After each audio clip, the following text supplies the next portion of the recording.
Buenos Dias, God Day. This is your God Real Christine back at it again with another video.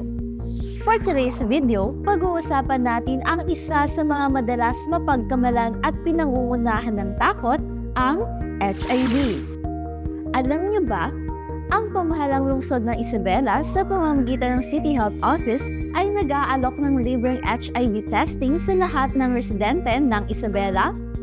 Yes, pero bago yan, alamin muna natin kung ano nga ba ang HIV at ang ilang myths and facts ukol dito.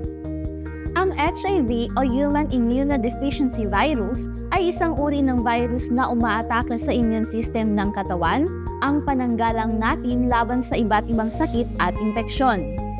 Kapag hindi ito nagagamot, maaaring humina ng tuluyan ang immune system at humantong sa AIDS o ang Acquired Immunodeficiency Syndrome, ang pinakamatinding yugto ng HIV infection.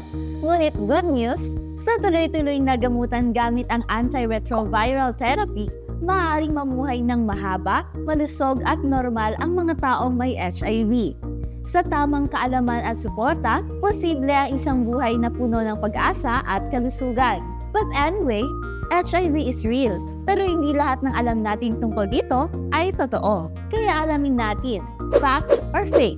Mahahawaan ba ako sa HIV kung nakahawak ako sa taong may HIV? Fake!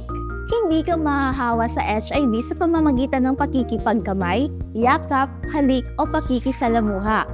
HIV cannot be transmitted through casual contact. Makikita mo agad kung may HIV ang isang tao. Hindi mo malalaman sa itsura lang.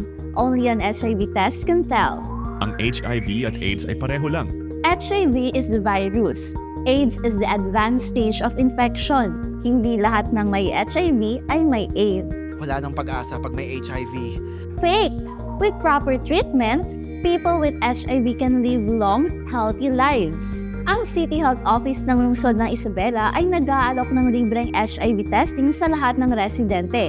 Maaaring magpa-test sa anumang isa sa mga sumusunod na HIV testing sites.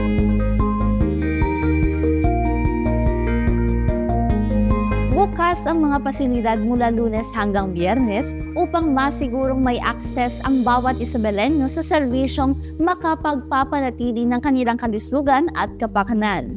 Marami pa ring takot at diskriminasyon, pero sa panahon ngayon, kalaman ang pinakamabisang proteksyon. Kaya tandaan, huwag basta maniwala sa haka-haka. Ang simpleng pakikisalamuha ay hindi nakakahawa.